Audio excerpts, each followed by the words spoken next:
What's up, everybody? Paul here from the Hoops Crew, and it's good to see you again. I've been away for almost a week now, actually, since our review episode. Been more than a week, actually, since our review episode from the round 24 matchup against the Tigers, but we're back. It's been a little while. We took some episodes off just to recharge before a big finals campaign. And then, of course, with a Thursday night final and various other commitments, Tuesday is the night where we're going to preview the Cats and the Lions this Friday night. We're going to look at the rest of the first round of finals as well. We're going to discuss your questions. Of course, we don't have the usual things that we can discuss in our preview section of the show here. We don't have match committee and those sorts of things under our belt. So I'm looking forward to, making a few predictions with all of you in the chat tonight. But really, this is going to be a good one. Very keen and long service leave. Hey, Paul. Did I miss something? I wish I had long service leave. I wish I had some long service leave. Let's see what happens. Maybe if I leave my job at the end of the year, maybe we'll have some long service. But keen to go through a whole bunch of things tonight. Of course, your Q&A. There's a lot that we will be discussing. Ben is, as we speak, continuing to fill out the doc for me, I think right now in the background. So massive shout out to... Oh, I've been missing. Yeah, it's been a little while. But yeah, we took the opportunity to recharge and kind of hit the ground running. This, I think, for us, obviously, as Cats fans, but also for us as the Hoops Crew, September's obviously a huge month. There's a lot of interest in the game. I've been kind of, I think I would say, drowning in a lot of stuff, from my full-time work to Hoops Crew stuff to my video game work. I've got a function that PlayStation is hosting me for in Melbourne tomorrow night. I'm going to that. Then we've got also, obviously the final start then Thursday. We've got the game on Friday, which I plan to go to. There's all sorts going on, and it was probably good. It was good to get 5 or 6 days just to recharge. So thank you, Jackie, for filling in the gaps there. Clearly, I haven't rested and recovered enough just yet. But tonight, there's a lot that we're going to cover, and there's certainly a topic that's been kicking off in our Hoops Crew Discord, the community Discord, in the last hour or so. Thanks, Coach Lucas, for that one. That I want to pick through with you all as well when we get to Q&A, and I can kind of unleash a little bit on some dodgy logic that I'm seeing being kicked around by our beloved Lucas. But before all that, let's get into some housekeeping. Let's get into some news here. And the first thing that I actually want to do is take a moment, a little bit self-indulgent. I'm using a platform that I've got here to promote my work to others, but I have a new book that is hitting Kickstarter right now. We launched it at midnight last night. I don't know if you want to just cast your eye down the screen a little bit there. To be fair, I've already been paid out for my contributions. We've raised nearly $50,000 on this book already. $50,000. Now, most of that goes to printing the book, distributing the book, all those sorts of things. But we've got this fantastic book. Thank you for visiting the page for my Kickstarter. PlayStation Portal. I'm Sandeep Rai, the author of the book On the Go. This 320-page hardback book is all about the history of the PlayStation Portable, from its launch, the various models, to its eventual retirement. It also features retrospectives on dozens of games that defined the PSP's legacy. Sorry, I'll mute that just to make sure I'm not drowning myself out. This is one of 3 now that we've already got. We've got one about the PlayStation Vita. We've got one about PS3. We're going to do a whole bunch of others. But I've got my own personal project that is now, I would say, 90% done. I'm just double checking as we go through the trailer here to see if there's any of my retrospective work that's going to pop up, but we'll maybe not. We'll save the best for when people can check it out themselves. But yeah, very, very proud of this. Keen to get it in people's hands. And yeah, 400 backers and 50,000 Aussie dollars in a day is wild. Absolutely wild. But please consider checking that one out. It's called On the Go, the PSP's unofficial history. Myself and Sandeep have been working on it for a little while, and it would be awesome if you go and check it out. Jackie asks, do people know the show's on? Yeah, Ben, are you able to do a little bit of, and I know you're talking about cutting my pay right now, are you able to do a little bit of social media promotion? And Jackie, that'd be amazing if you're able to share it on Discord as well. Because I think Ben initially scheduled it for Thursday, so most people will expect it to be Thursday. We are on an off night here, so any social media work, any Discord sharing, like Jackie, you've suggested, would be amazing right now, just to get the word out there and help boost the signal, because we are on an off night. But shout out to Sticks Zadinia, who's in the chat here with a big F-bomb nice and early. Fucking go, Cats. Amy with Baslow could still be on the FLCA if that's anything to go by. Absolutely. Big Stick Combat, so fired up for Friday night's game. And Morty the Boxer, big fan of us going live tonight. I see I'll drop an at everyone in there off the back of your comment there, Jackie, just to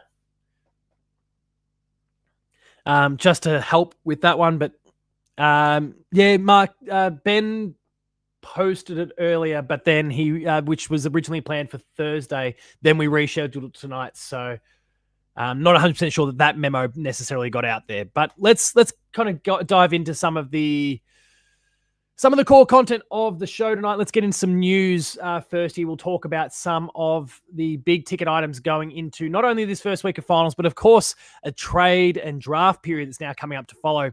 10 teams in this competition have already crashed out, and so they are now starting to plan for the new year. We've had exit meetings popping up, and there's been a lot of movement. Firstly, though, let's hone in on some news relating to the upcoming final series, teams that are relevant. Collingwood's Bobby Hill has been ruled out of the qualifying final. He's missed a lot of football lately. He will be out for the Pies, and that's a big loss. Obviously, he's a Norm Smith medal winner. He is a beating heart of that forward line, and with him out, it's going to really, really hurt their chances. Certainly, if we have to play them at some stage and he continues to be out, I'm not going to object too much, because I see flashes of him chasing down Sean Manor. That's a terrifying prospect. But right now, we don't have to contend with him, and hopefully we won't have to. But he has been ruled out for the Pies. Jesse Hogan has declared that he is good to go in a big selection thing for the Giants. I'll also quickly flick across to our YouTube comment section here on the Hoops Crew, where someone responded to my predictions, my first round of finals predictions video, as a GWS supporter, to share their thoughts. I was very, very thankful for that contribution from unresponded. Let's go from Braden Goddard 7,200, saying, as a Giants fan, Hogan, Stringer, Daniels, Kelly all expected to play this Saturday. Maybe Buckley. So Giants to win by 10 plus was his prediction there against the Hawks. We'll see how that one plays out. But fantastic. Thank you, Braden Goddard, for that bit of clarification. We'll see how it all nets out over the course of this week leading up to that game. Continuing on, though, to Gold Coast, where we've had a couple of retirements, both Lemons and, of course, the number one draft pick going back, 14, 15 years now? I've lost track of how long it's been. But he's been an absolute rock star of the club for his entire career. He's led the team, done some fantastic things. David Swallow is the man I'm talking about. He is retiring, but he is going to be playing his first ever final this weekend for the Suns. So congratulations to David Swallow. It's a huge milestone, huge achievement. And who knows? I mean, not that I want to wish him the best, because we may have to go head to head with him at some point along the way. But outside of in any contest against us, I wish the Suns all the best in this final series. Big fan of what they've been doing. I've been predicting this for about 3 years now. It's good to see that finally it's come true. And we'll see how it all plays out. From there, and I'll just quickly acknowledge that we've got a few comments popping in regarding some more of those Collingwood injuries. So Nick Dacos is having some ankle, potential Achilles concerns, we've heard. Jordan De Goey was a bit knocked up from training today as well. So they are pretty battered and bruised, the Pies, right now. Not a good place for them to be in. But, here we go. Bombers top 4 year. What, next year? You've been saying that for just as long as I've been saying Gold Coast. Only one of us was right, mate. Next year. Yeah, right. They're going to lose Merritt. No, they may not lose Merritt, but they're going to lose Ridley. They're going to lose Draper, and they're going to get better, huh? Brendan's popped in. Can't wait to get to the G on Friday night. You and me both, mate. Hopefully, in my case, it works out. I'm still trying to work through it. Shadu says, don't forget the Reese rumors. I actually need to. I need a link to some of this. Lucas, this isn't the Thursday show. This isn't the Monday show being moved. This is our Thursday show being brought forward because we'll be going head to head with the Crows and the Pies. It's finals footy. I'm keen to watch that game. I'm also knocking me around on Wednesday night to even push it just one night sooner. So Tuesday night is where we're at. But yeah, look forward to hearing your thoughts over the course of the show. Lucas, the Scotty hater, I am going to absolutely rip strips off you before this show is done, Lucas. And no, I won't be letting you in for a right of response because I don't want the show to go for 2 hours, damn it. All right, let's keep going. So Gold Coast, the retirements to both Lemons and Old Mate, but he's going to be playing this week. And congratulations again to him. Whose name I just has blanked on me the second time around. Swallow, David Swallow. Spitter, as I think some of them are nicknamed over the years.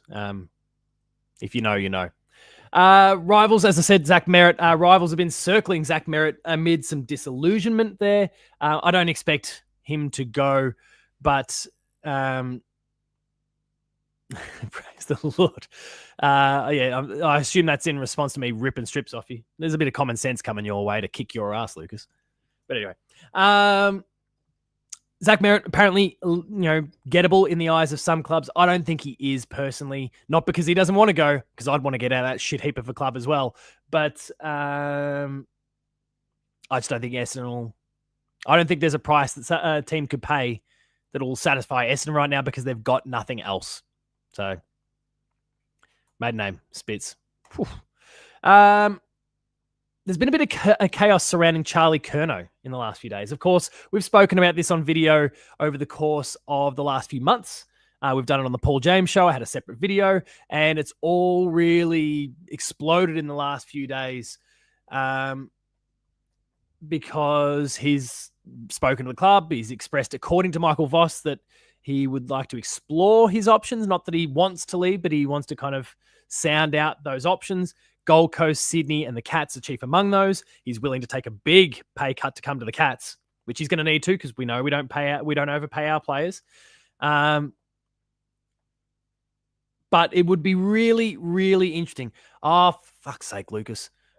Smack you out. So, no, he's not. It's not a straight swap.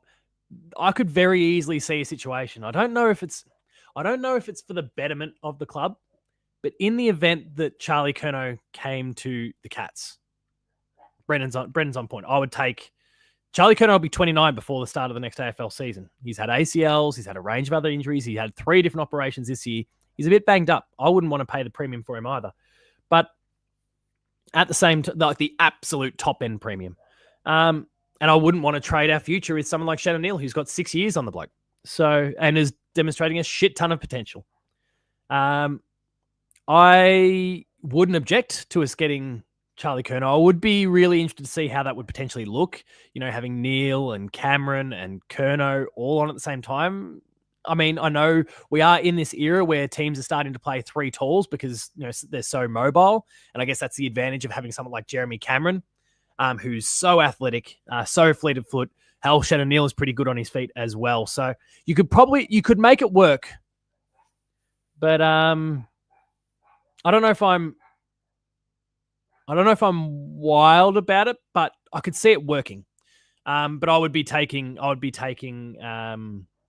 if I had to choose, I'd be keeping Neil and saying bye-bye to Curnow as we speak right now. But it's not a choice. We don't have to give up Shannon Neal. We don't have to trade another 6 years of our future with Shannon Neal as a key forward for Charlie Curnow. So we won't. And the Cats are better than that. I don't think they'll fall for it. Lucas says he did a whole video on this. Our motto is winning now. We can always find another Neil. Neil. I mean, you're right. Like, these players exist for sure, but we've got one. So don't piss it away, especially when you find like you've invested heavily and it's finally starting to reap dividends. now's not the time to cut a player like that. But anyway, what else have we got? There's going to be so much more. I'll probably do like a 2.0 version of my Charlie Curnow video before all of this is done, because there is so much to pull apart. What I'll also just note, because scheduling is a bit of a pain, the Chaps Chat Cats, their video has also just gone live. So make sure once you're done with the live show tonight, go check out the Chaps Chat Cats and their latest episode. It'll be a great watch. It'll be a great listen. Go check that one out on podcast feeds and YouTube immediately after the show. That went live 1 minute ago. I just saw the Discord notification. We're stepping on each other's toes tonight, and I apologize to the chaps who might be watching right now. Zach Butters, his future is still uncertain. Ben's going to pop that one in there because the conversation about Zach Butters does not go away. But I have no concerns in the slightest that he will remain at Port. He will remain at Port this year. I think he's absolutely on the table next year. Oh, geez, Lucas, you've given me an easy layup when it comes to this comment here. I'm just going to pin it while I continue on with my Zach Butters thoughts. So Zach Butters' future uncertain from 2026 is what I want to emphasize there. There's no movement for Zach Butters this year. Both his management and the coaches and seemingly Zach Butters as well are all saying that they will remain at he'll remain at the Power for another year. I do think it is a very live possibility that he will move at the end of next year, though. I'll keep that pinned. But I will just thank you, Thomas, for the super chat. It's been a while since we've had a super chat on the Paul James Show. It makes me feel good. Thank you all. I'm providing for Thomas and anyone else who super chats. It's a nice feeling. King, thank you. Appreciate it. You might have just helped me contribute to, what's that, $3? So it's like half of a box of chips if I go to the footy on Friday. They're gouging us. All right. Lucas says, what if Neil has a bad finals? What do we say then? Maybe isn't what do you think he is? My question is, when has Charlie Curnow had a good final series? He hasn't yet. He's failed when it's counted in finals. And I'm going to quickly bring up Charlie Curnow finals record. Let me quickly, sorry, this is going to take us a split second, but let me bring it up and take a bit of a look. I'm sure. Finals. Lucas. Charlie Curnow has played in 3 finals. He has kicked 3 goals, 3 in those finals.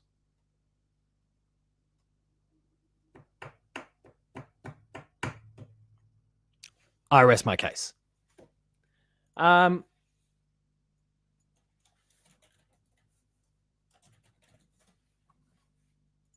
So I mean, obviously, let's not lose sight of anything here. Shannon Neal is obviously super early in his career as well, but he's played and he's operating on the same record. He's 2 goals from 2 games, 2 goals 2 from 2. So it's proportionate, exactly the same. But he has so much more time ahead of him, and that was his first crack at it. And he wasn't 27, 28 when he got his first chance. He was 22. So nothing to see here as far as I'm concerned. Fat load of nothing. Neil needs to learn finals. Yeah, I think that's all part of it as well. Lucas also goes on to say, Closey, Nevitt, Stevens for Butters. Port want role players. They will do the deal if they think he will go next year. Yeah, but I'm wondering in their mind, and I don't know what his free agency status would be next year, but if he's a free agent, and he would be a restricted one, so there's going to be compensation. If he's a free agent, then Port, if I was Port, not knowing what some of these, they're listed, we're kind of calling them role players. They're fringe players for us right now. Who knows? They might be absolute rock stars. Ignoring the fact that myself, Brendan, and many others are going to lose their shit over the idea of the likes of Stevens and others actually departing. Let me check that at the door for a split second. If I'm Port, I'm sitting back going, would I want 3 guys who may or may not be up to standard because they're not really proven or a higher chance at something good by, prying out a first round pick from the Cats. And of course, right now we're first out, based on current form, our first round picks are going to be late in the piece, but that doesn't mean that other, like Geelong can't pry a first rounder out of another club, which then gets on traded to the Power. So I think there's pros and cons. There's arguments for everything. Firstly, I don't want to see any of these three blokes leave, but I understand where you're coming from. I think there's a few different ways that you can kind of get to a solution that would appease Port, and I don't think it needs to be giving up, three potentially high ceiling players, different varying ceilings. Thank you, Brendan, for my mic drop moment. Drop the mic, pieces everywhere. Oh my God, I'm trying to keep up with the chat. It's been a while since we've done this, so I've got to get my game. Brendan's of course right. Yeah, Charlie. George isn't on the table. He's not, but for the sake of the argument. Shadu says, I'm not in favour of taking Curnow, but I do reckon the Blues do just need to let him go, as he'll be demotivated and underperform. He will tank his value and Carlton will get nothing for him later. There's something to be said for that. Right, strike now while he has value. And let me quickly scroll back. So his, by averages, Charlie Curnow this year. So in 2022, which I think was a Coleman year for him. Yeah, because that's right. Didn't Harry Mackay win it in 2021 and then Charlie in 2022? Because then Hogan 2020. Yeah. So Charlie in 2022 was averaging 2.9 goals a game. In 2023, he was averaging 3.12 goals a game. In 2024, 2.71. This year, injury affected for sure, but 1.78 goals a game. He's already slipping. I think there's a lot of merit to trade him while he's still got stock, because right now you can attribute it to, he had a bad year. He was battling injuries, those sorts of things. But if he has another one, it becomes like a Clayton Oliver situation where his stock really starts to drop. George is better than Butters. Where are we? Trying to catch up. Horatio, I wouldn't want to pay the price expected for a player who spends long periods on the injury list and who frequently goes missing when the blowtorch is at its hottest. I assume you're talking about Charlie there. Shadu says, these long contracts are not good for anyone, and what would be more toxic for the club? I want to pick through, not the toxic component, because maybe I missed a part in the conversation there about the toxic thing, but about the long-term contracts. For the clubs, they are really starting to show their worth right now. They are showing to all of us who've screamed and shouted and said, why are you signing this bloke up for 7 years? Who knows what's going to go on? These players can't leave without the club transacting now, without the club guaranteed getting something and driving a high price. They must deem at this point in time that what they can squeeze out of a club is greater than any compensation they might get through free agency. And there's merit to that argument too. So I think right now, the long-term contract thing, if you're then a player that ultimately departs before the contract is up, you can see why the clubs have been willing to engage in it right now. I am personally starting to change my... There's some that are a bit ridiculous. Like some of these players just don't justify the length of time and never have. And so I'd push back on those. But, if you've got a superstar or, player who's playing absolutely top shelf football and then you sign them for 6-7 years, I'm starting to see why clubs are doing it. There's others who don't justify that length and are getting that length that I would push back on. But the absolute cream of the crop, it's becoming very apparent why you do this. Because then if something changes, they want to leave, you have leverage. Jackie says that Sydney needs Curnow more than we do. I wholeheartedly agree. I don't think he'll be the one that... I don't think he'll come here anyway. But for those kind of reasons, but certainly want to explore the possibility. Curnow has bung knees. He doesn't want to be there, hence his form. In part, injuries too. Also in part, Carlton's form. But this, to my point, you want to, like, if you're Carlton, you want to get rid of him while he's got stock. It's going to destroy the soul of the club. Keep players that don't want to be there is not great. Agreed. Push back. Ben, is that you pushing back on my argument about length, or expand on your thoughts, please, Benjamin?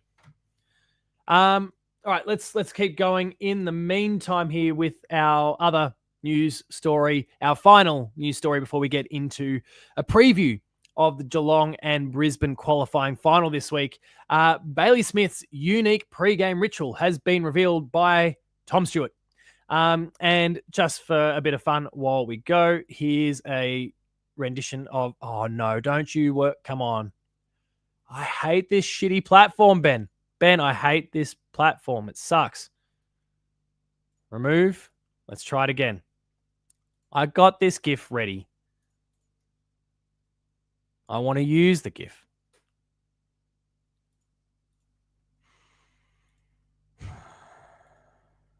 There we go. Bailey Smith likes to whack his head against a wall pre-game. Apparently. It's not the length. It's what you do with it. Use it. Get fucked. Get fucked, Ben. It's not the length. It's what you do with it. I don't know if my wife's watching. I'll leave it be. But Tom Stewart says, when he headbutts the wall of the team room, I sort of know he's about to go. Stewart said to, who's AAP? Who's the AAP? I don't know who AAP is. Anyway, it's a pretty good sign when you hear a couple of bangs against the plaster. Like, yep, Baz is ready to go. Hope he's smashing his face into that wall then before Friday night. Smith is averaging career high 31.6 disposals per game and has played a key role in helping Geelong finish second on the ladder. He's the Associated Press. Thank you, Shadu. It's about girth. There we go.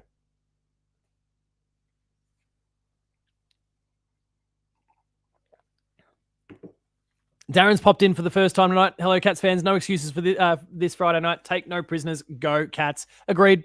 I won't say there's no excuses. Shit can happen. But we have set ourselves up incredibly well, and we're giving ourselves every opportunity. We are playing the reigning premiers, though, who know a little bit about winning at finals at this point. So I'm not going to go quite as far as Darren, but I do understand and kind of agree with the sentiment that we should go in with a mentality where we would expect to win, or hope to win, feel more confident than not that we're going to win. Lucas says, when are you going to see me and Ben in the same room sitting on sofas doing a show? I live like an hour and a quarter, an hour and a half away from Ben, so we're not going to do it very often. But we've kicked around the idea in the past of like some sort of live thing, like in-person thing. I'd love the idea. Paul doesn't care. He'd be 20 beers deep in the corporate box and barely watch the game. I wish I had a corporate box. Can't even use the guest pass anymore. It's no longer valid. 50 plus years. And it's died.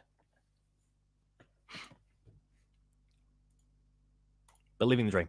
Anyway, get out of here, Bailey Smith. All right. So that is our news for the night. Of course, if there are other topics, please feel free to suggest them when we're going through Q&A. I'm going to quickly check my Twitter DMs just in case, because I know we were looking for something before about Reece Stanley. I'm happy to discuss that one a little bit more later. And you can take it to the bank that I will be highlighting my Kickstarter again multiple times tonight.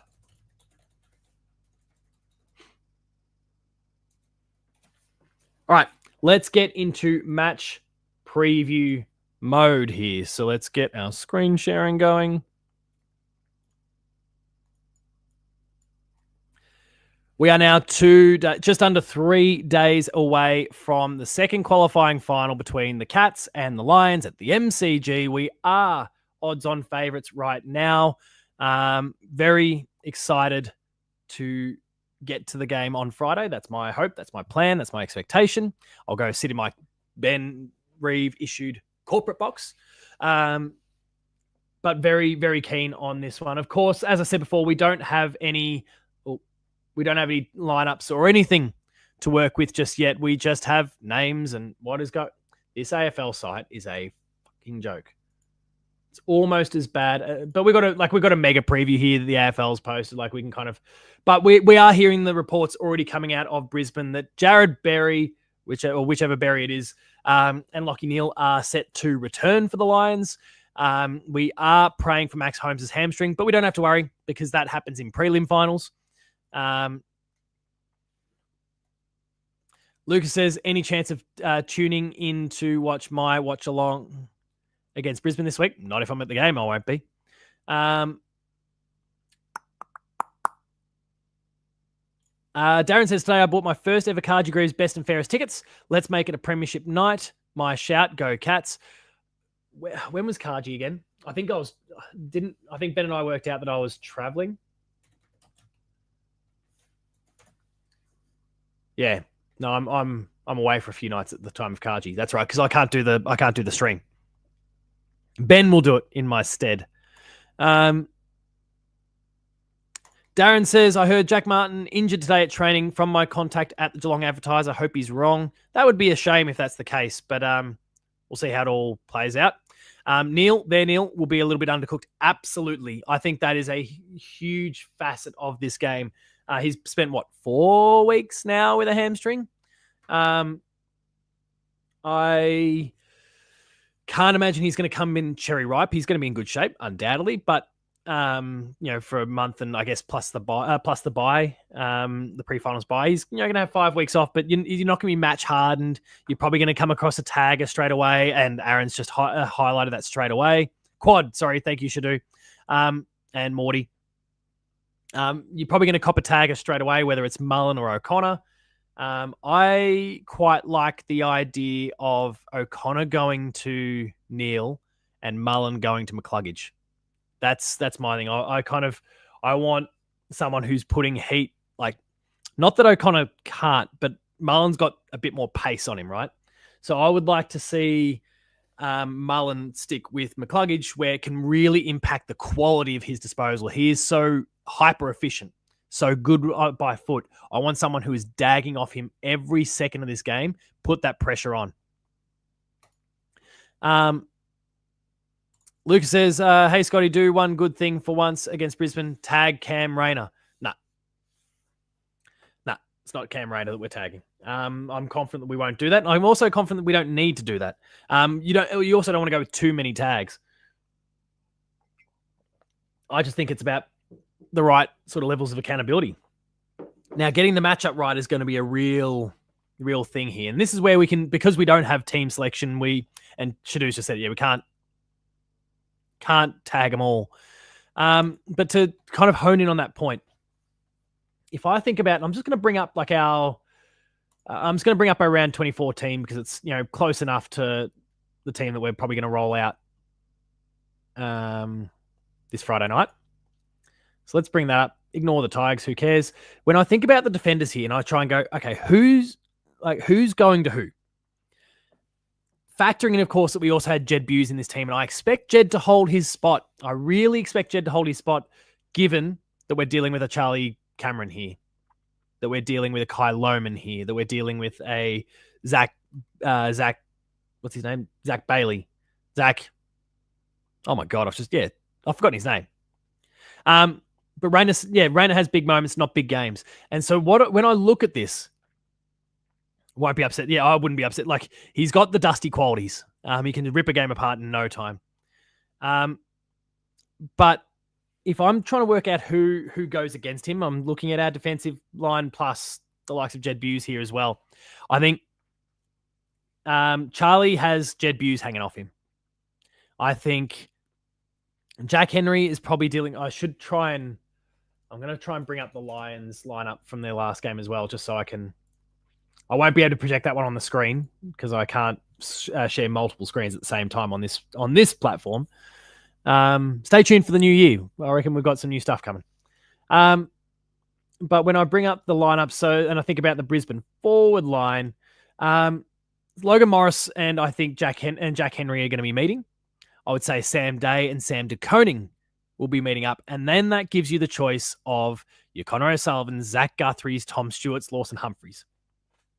I think Lawson Humphreys finds himself on Kai Lohman. I think Cam Rayner probably has... I reckon he probably has Tom Stewart for company.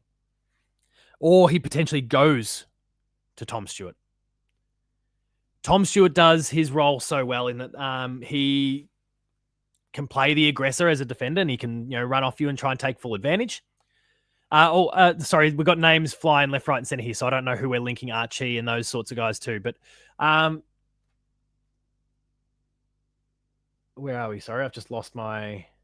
Cal Archie, you've got to factor in there. Like Cal Archie, I could see... I mean, Cal Archie could be a Lawson Humphreys. He could also be a Zach Guthrie sort of matchup. I think either of those kind of work. So I'm going to just address each of their players now. So Charlie Cameron, Jed Buse, Sam Day, Sam de Koning, Cal Archie, let's say Lawson Humphreys. Cam Rayner, I'm going to say Tom Stewart. Logan Morris, Jack Henry, Kai Lohman then becomes like... who haven't I covered? Connor O'Sullivan. I've missed someone because I've got Jed, Zach, Lawson, Tom. I don't know how I've done this. Hang on. Cameron, Buse, Day, de Koning, Archie, Humphreys, Rayner, Stewart, Morris, Henry, and I'm an idiot. I don't know what I'm doing. I don't know what I'm doing. I've missed some, and then Lohman, Connor O'Sullivan, I guess. But then I can't work out who I'm not selecting. What have I done here? I've definitely got Henry, de Koning, O'Sullivan covered. Guthrie, I said. Oh, Guthrie's the one that I haven't paired on someone. Guthrie, I guess, because that's right, because I was alternating between. So yeah, you got Guthrie. There we go. And no Morris, I've got Jack Henry for. And then I think, like, obviously to Aaron's point, we've got O'Connor that can roll through the defensive line. I think default should really, like, I'm really thinking the two Irish boys go and tag. Like they run off and they run off Hugh McCluggage. They run off Lockie Neal. That's how. So, sorry, who for O'Connor? Look, O'Connor, honestly, you're talking about one of based on what I've gone through here, you're talking about one of O'Connor, Guthrie, like it really, like the ones that I want to see locked in place are Jed on Charlie Cameron. I want to see Sam Day and Logan Morris locked down by Henry and de Koning. And then after that, and Tom Stewart with Cam Rayner. And then after that, like you've got three players that could play on any of Cal Archie and Kai Lohman. And that's, of course, Zach Guthrie, Lawson Humphreys, and Connor O'Sullivan. And I don't really care who goes to who in that scenario. I think logically, kind of pairing like for like, then probably Connor O'Sullivan's the one that gets benched of those. But there's I don't think those three, I could see three players rotating against two. In that particular part of the grounds. So I'm not as wedded to those guys in those particular positions. But who did the job in Neil in the 2022 prelim? Did anyone do the job? Did anyone actually tag him in that game? Or did we just blow them apart? I don't remember a specific tag job. I'm going to go take a look at Lockie Neal's numbers from that game because that would probably imply for us one way or the other whether there was a tag taking place. Keep in mind, we won by 71 points that day. So I don't know if someone actually tagged him, whether he got a lot of the ball just in a losing team. Lockie Neal had the most disposals on the ground for the Lions with 20. They just couldn't get their hands on the ball at all. So no one really tagged Lockie Neal that day, would be my read. Yeah, not so sure. But, I mean, Mark O'Connor could have done the job. He had done the job up to that point. So we'll see. I'm not sure. Someone refresh me. Anyway, yeah, it was a rotational tag, Jackie says. Heavy group tag. All right, so that's the defensive end. That's the Cats' defensive end of the ground. When it comes to our midfield, a lot of this is going head-to-head. I do, like, you're going to have the Dash brothers do their thing. You're going to have Max and Bailey charging left, right, and center. You're going to have Tom Atkins trying to be a brute. The perk that I see in this in terms of getting our matchups right in these tags is that I would be really hesitant to have two midfielders being tagged at the same time, being locked. And like, I'm so keen on this Lockie Neal and Hugh McCluggage tag job, but I am really worried about the two of them playing. You couldn't do that and have all these taggers in the midfield at the same time. Fortunately, McCluggage is more of a wingman. So you can have the job getting done from the wing by Mullen on McCluggage, and then you have O'Connor going head-to-head in the middle with Lockie Neal, allowing Max Tom Atkins when he's going through, Paddy Dangerfield when he's going through. Take this to the bank. Paddy Dangerfield is going to spend a lot more time in the midfield in this game.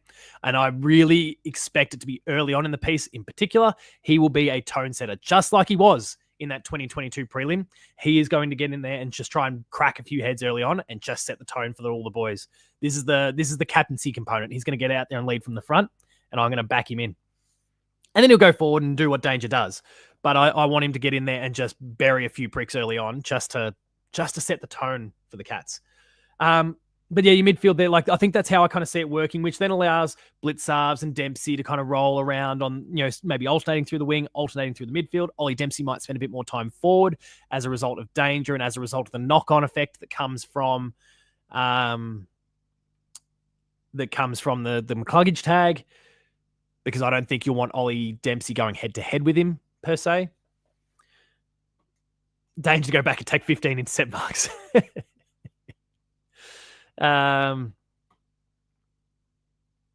So, yeah, the midfield, and then the forward line, I think the forward line is probably our most straightforward component of the ground. Close, Manor, Dangerfield, Cameron, Stengel, that all makes sense. Brian you'll spend a fair bit of time up there too, but he's also been doing more midfield minutes these days as well. Jack Martin, assuming he's okay. Obviously, shout out to Darren before for his little wink, wink, nudge, nudge, maybe some rumblings coming out of the club about Jack Martin, but assuming he's available, then obviously his influence there. If he's out, does someone like an Ollie Henry come in? I'd be a fan of it, but all should do is ping me about the Reece Stanley thing. That's helpful. Let me double check. Discord. Reece Stanley mentioned in the last 10 seconds of this Channel 7 report. I'm just going to take a quick squiz at it.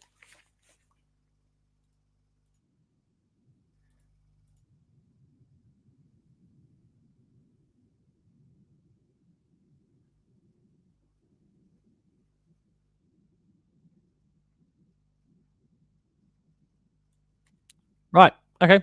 Yeah. Very vague, but the Cats are apparently a little bit coy about a hamstring concern for Reece Stanley. More to come. Also, part of that report, Isaac Rankin is flying back into town. He's going to speak about his homophobic slur. Where was that a week ago, dickhead? Headbands are well and truly in vogue. Get your exclusive headband today via the Cats shop. Just seen that in the Discord. Is this Whiteout 2.0? Probably a little bit late. Don't you give me that shit, bussy. I'm not copping that. Sometimes you need to be a bit like how I went away for a week. Sometimes you need to be away or quiet for a moment so you can deliver the real bombs later. And I haven't gotten to Lucas's comments about Chris Scott yet. So stay tuned, everyone. We're getting close to flying off the handle here. Get fucked, man. All right. So yeah, when it comes to the forward line though, I don't see there's not a lot to this. I think this is a pretty straightforward situation in terms. I really don't think the round, assuming Reece is fit, assuming Jack Martin's fit, I don't really see changes. I don't really see changes coming to the Cats this week. I think that 23 from the last game is the 23. But, forces might be, changes might be forced. Maybe, if Reece Stanley comes out, I would like to see more versatility come in. I'd like to see Blitzarves just play the ruck role. You can see that we're losing. I would back it. He's not going to win a huge number of contests, ruck contests against Darcy Fort, but geez, he'll towel him up around the ground. I would be pretty keen on that, actually, if that eventuated. Lucas, we're not talking about your March. Keep that shit to yourself. All right.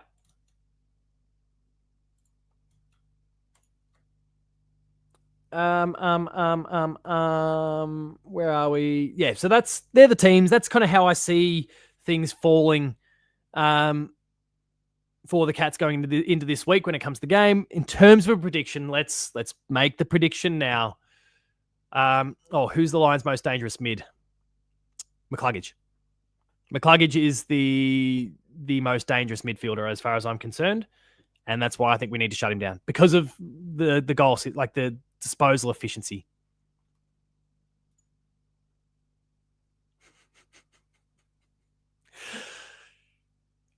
I'm going to beat the shit out of you. After I'm done with Fags, of course. All right. Oh, sorry. I guess I should also, the sub. Mitch Nevitt was the sub last game. I don't know if that'll necessarily be the case again. Sorry. Hang on. What am I talking about? This will be the 23. Neil and O'Connor need to come back in. O'Connor will come back in at the expense of who? Neil will come in at the expense of who? This can't be the 23. I'm an idiot. Jack Bowes will be the sub.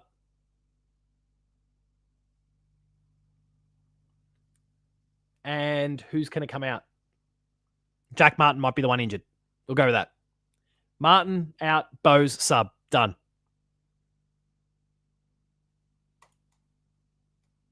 Darren's nailed you to the wall. Lucas didn't stop marching and travel outside of Adelaide.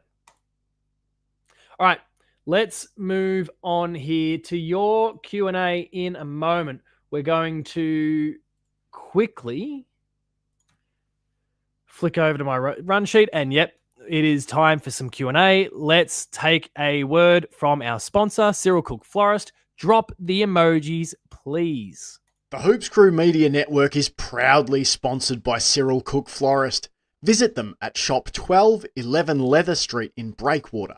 Phone them on 035 222 2244 or visit their website at www.cyrilcookflorist.com.au and use the offer code GOCATS in the voucher field at checkout to get 20% off your next online purchase. Thank you, Cyril Cook Florist, as always, for your ongoing support of the Hoops Crew and all we get up to. Now, Q&A time. But first, I need to find some Twitter action from one Coach Lucas.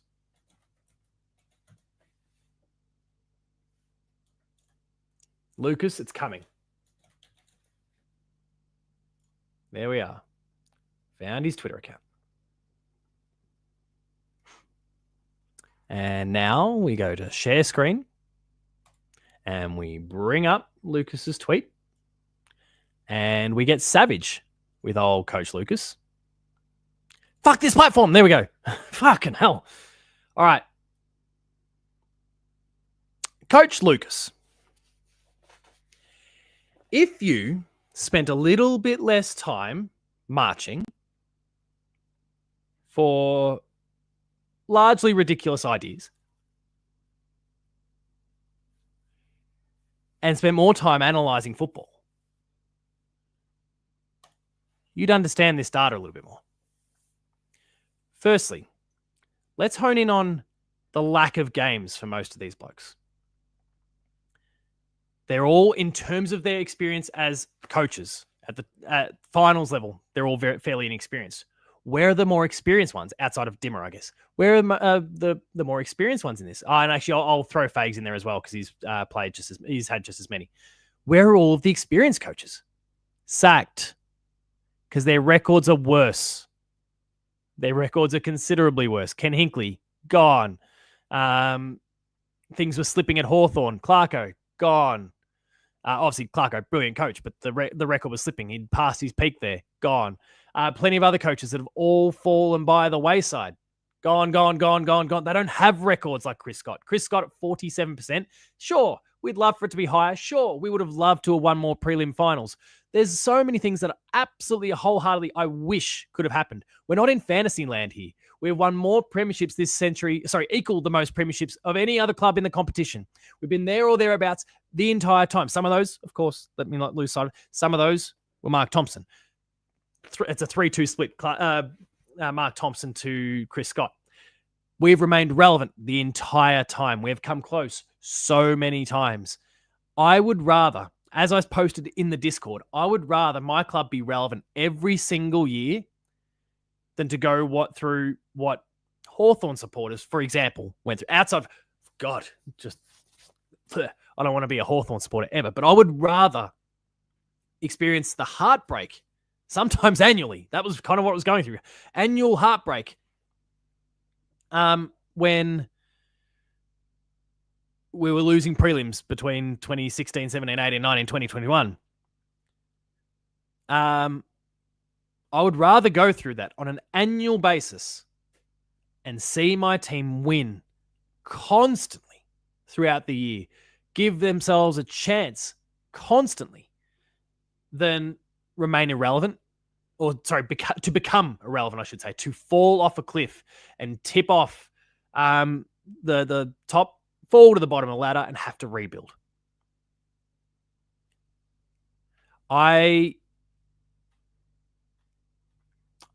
The record, and so here, sorry, I'm not going to be able to screen share multiple people, but here's some of the legendary coaches of all time. Kevin Sheedy has a winning record of 83%. This is in finals, just to be clear. Sorry, I'm focusing on finals exclusively. So a winning record of 53%. Ron Barassi, the great Ron Barassi, 53%. David Parkin, 53%. Alan Jeans, 54%. That was skewed by the Hawthorn dominance of the 80s and 90s. Let's not lose sight of that. All of that Hawthorn dominance. And he's at 54%. There are others, of course, with higher percentages who kind of came in, fart in the wind. They got a few premierships in quick succession, and then bounced off to another club, and those clubs didn't play finals, so it didn't skew their record of coaches. And so I picked these particular coaches because they were regularly featuring in finals campaigns. And 47% versus 53%. It's all pretty similar at that point. You can throw a blanket over all of these guys. And Lucas says that he hasn't got enough characters to respond to this, but he disagrees with everything I've said. And I get, like, if there's a simple, if the simple point of difference between perhaps you and I is that you would rather fall off the cliff, rebuild, and come and win a few premierships again, then sure, I can understand that we have a different perspective on something like that, and that's fine. If that's as simple as it is, I'm okay with that. But in that scenario, if we were to go down that path, if we were to go down the rebuild, and let's assume that Chris Scott remains the coach just for a moment, because we've seen clubs do this where they've fallen off. You go, okay, I know my coach is good, but we need to rebuild the list and come back at it again. Norm Smith's record. Sorry, I haven't got that one handy. If someone's able to, I'll see if I can quickly. Norm Smith's coaching record. There we go. Is that a coach? Coach. 66%. And obviously, one of the greatest we've ever seen. But also, and the thing I would argue, actually, no, sorry, Aaron, I'm gonna pin that so that I can come back to it. Just before I lose my train of thought, if we fell off a cliff, if we went down the path of tanking, going down a full rebuild, and then we went again, and Geelong then goes, like, under Chris Scott, or whoever it happens to be, I might add, and Geelong goes, rocketing back up and wins a few premierships and things are looking good, well, isn't that going to skew the premiership percentage, like the finals winning record as well? Because you've now, but you've been irrelevant in the meantime. So Chris Scott is, what I'm trying to convey here with statistical speak is that Chris Scott is a wonderful coach. To be 47% despite not winning premierships in most of those years because our team wasn't quite good enough, or Max Holmes' hamstring tore on prelim final day, or whatever it happened to be, some legit and illegitimate, not legit, some more relevant, more reasonable excuses than others, I should say. I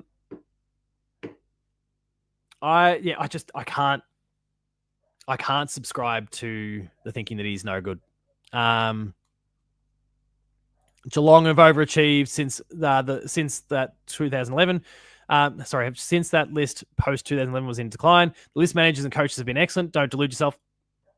The club we have created means that we attract players like Cameron Smith. I'm old enough to remember missing out on players like Buckley. When the last time we were in the bottom four, 1986, I doubt there's any club who's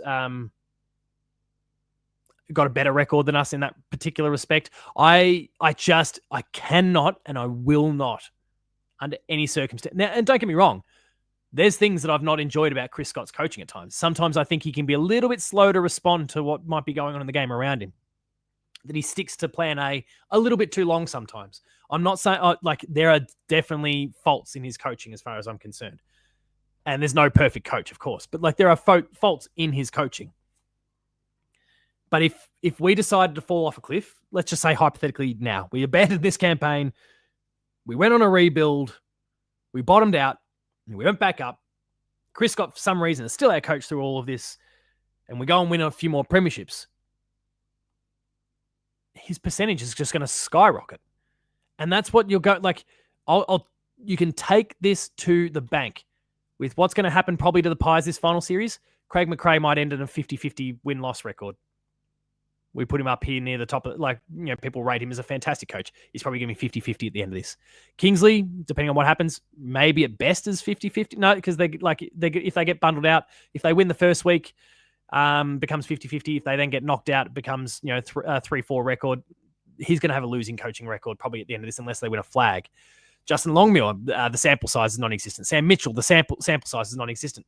Dimmer Hardwick, you would imagine that at best here, the best case scenario for him is maybe they win one and lose one in the finals. So his percentage is going to take a little hit. That'll creep back to probably hang on, he wins one, lose one, so it'll be 11-7, 11 out of 18. His winning percentage will drop to 61 if they win one, lose one. If they just straight up lose, you're talking about 10 out of 17 here. His percentage will drop to 58. It doesn't, keep in mind, please, Lucas and anyone else who's of this thing, that when they look at the win rate and make judgments on that, when you've hardly played, when you've hardly coached any finals, and the sample size is small, every single win or loss skews the numbers significantly. And the more you do it, the less significant a win or a loss impacts that percentage. If we go and win the flag this year, Chris Scott is going to firstly be a 3-time premiership coach. If we win, assuming we do it the logical way and that we don't go and cough one up this week, so he wins 3, loses none. He then is 17-16. His percentage his percentage is over 50%. It's 52% at that particular point, and this conversation disappears. It's math. It's just math. It's just not fucking hard. And it blows my mind. And also, to Jackie's point, Hardwick had 4 good years. His numbers are huge because they dominated across a few years. And then they fell off. A trio of premierships in short succession does pretty good things to your numbers. Makes you look real good. But longevity, this is almost, oh my God, this is almost like the Michael Jordan and LeBron conversation in some ways. The longevity versus the short, not short term. MJ won six championships, but the block of dominance versus prolonged excellence argument.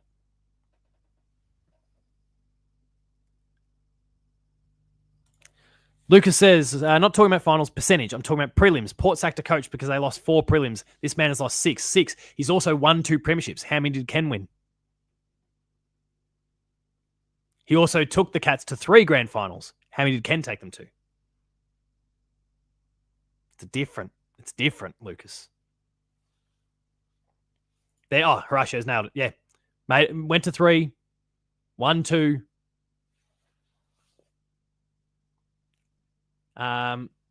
We all, I think, mostly sit back and go, geez, we probably would have won a premiership last year had Max Holmes not torn his hamstring. And Darren says, Lucas, 6 chances. Imagine barracking for a shit team I won't lean into the wake up stuff, but most teams don't play that. Most teams in the competition currently haven't played that many prelims this century. let alone just since Chris Scott took over. And why is that? Because Geelong's been in most of them. It's been Geelong, it's been Sydney, it's been Brisbane, it's been Collingwood, it's been Richmond. These teams have just sucked it all up. The Cats in particular. He didn't take advantage of Bombers' team, mate. You don't remain... Like, how many of Bombers' team were carried us to the 2022 Premiership? Tom Hawkins, Joel Selwood. Mitch Duncan was drafted under his watch, but of course, like Mitch Duncan is basically a Chris Scott player. That's it. 2022.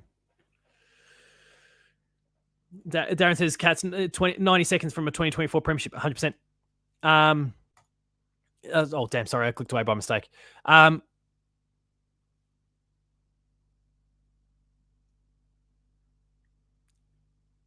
Mate, sorry, to the other half of it, so stacked in 2020, there was no competition.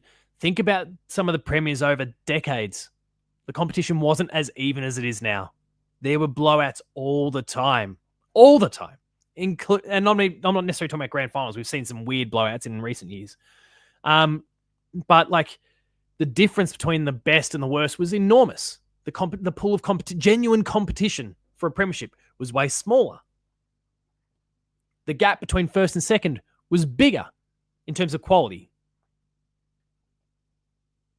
It's just not comparable.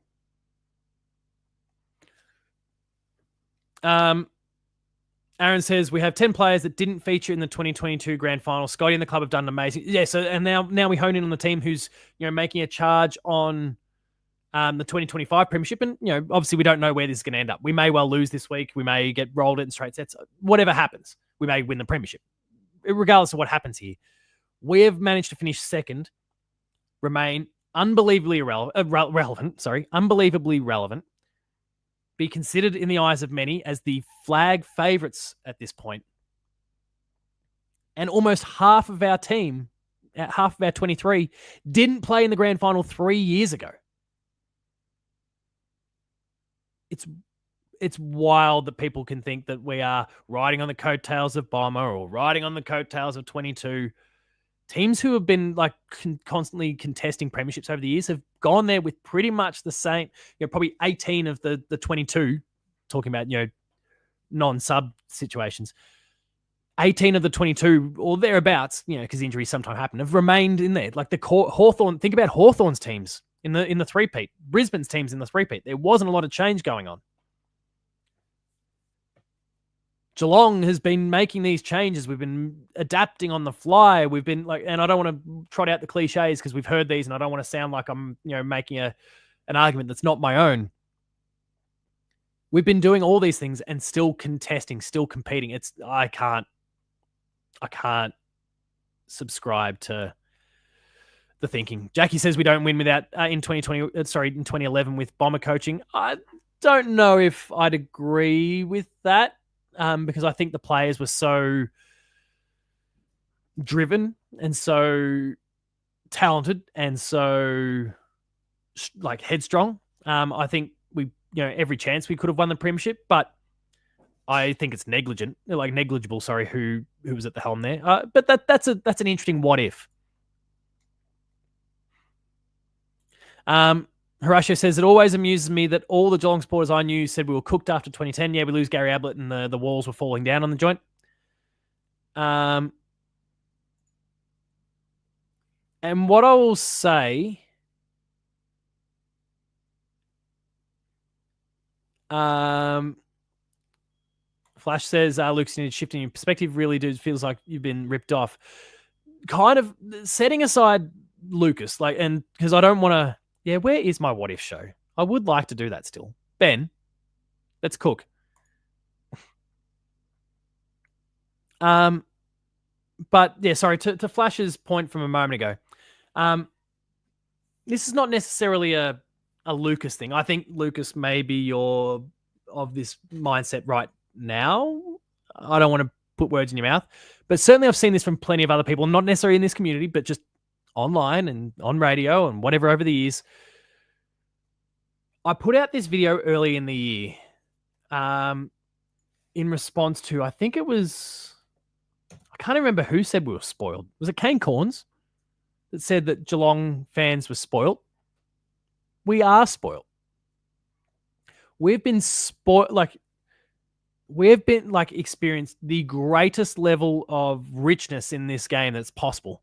Our team has defied all logic to remain in the top 4 year in, year out. I'm going to get rid of the record thing here. Year in, year out. We've won premierships. We've competed in prelims. We've won Brownlows. We've won Coleman medals. 2 of them. 2 premierships, 2 Colemans, Brownlow to Paddy Dangerfield. We've won Coaches Association awards. We've won all sorts. Maybe another Brownlow this year, depending on how Baz is going. And the way that some people carry on, and Lucas, I'm not, just to be clear, because I don't want, the timing is poor. I don't want to say this is you, but the way some people carry on when we lose, or when we lose a final, we go out in straight sets. Geez, we kick the shit out of the team. And it's so undeserved. It's so horrifically undeserved. I just don't understand it. Flash says, what show are you talking about? Lucas is responding from the Geelong zone. That's his Geelong platform that he's been building recently. That's what he's referring to. So he's going to put up a clip. He's going to clip it, which I do appreciate, Lucas, because I'll be honest, I don't check out much content outside of my gaming realm these days. Especially footy stuff, with me doing so much more commentary in that space. I'm trying not to listen to too much, unless it's someone that I'm nothing. I'm trying not to listen to too much outside noise because I want to have my own opinions.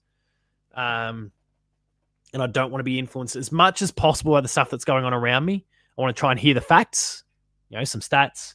Here's what's supposedly going on with a Charlie Curnow or whatever it happens to be. And then I just want to use that as a platform to build my own opinions from. So I will appreciate it if you're going to clip that out so I can kind of see what you think. And because I do want to hear your argument going the other way as well. I'm not, I leaned into the theatrics before that I was going to dunk on you and rip on you and all those sorts of things. But I think all of you know me that I'm keen to have a conversation about these things. Like I said, I'm not going to let you on tonight because I don't want a 2-hour show. Given I've got a few different functions and things over the course of the next few nights. But I'm definitely keen to hear your response, and please take your time. Do it in your own pace. Just send me a voice recording if that's what you want, mate. I'm not too fussed how you want to do it, but I'm keen to hear your thoughts still. But let's make sure we all do it kind of rationally. But yeah, Jackie, I would love to have the what if thing. I still think that could be something that we do, and we just kind of kick off a topic and we bring you guys in and talk about it. I think it could be really, really cool. But also we've still got to do the draft, the top 10s. Ben's made some graphics for top 10s, so I just need to record some video for it now, and we'll be good to go. All right, let's catch up on the comments a little bit here. I heard Cam Mooney say that CS. Oh, Chris Scott gave the whole club a lift when they needed it. I hear this stuff all the time. Luke's a carbon copy of my brother. It's tiresome. Agreed. I was very depressed after Gaz left. Thought we were a no-show. We are. We're so unbelievably privileged and kind of entitled in the way we behave. And I think we are all better than that. We are so blessed, and I don't know what I'd do if we suddenly fell off a cliff. I don't know what that does to my consumption of football. And I don't know what that's going to do to all of you when it comes to your consumption of football and the way you think about the Cats. But right now, we're not experiencing that. We're experiencing the good times. And I want to trot out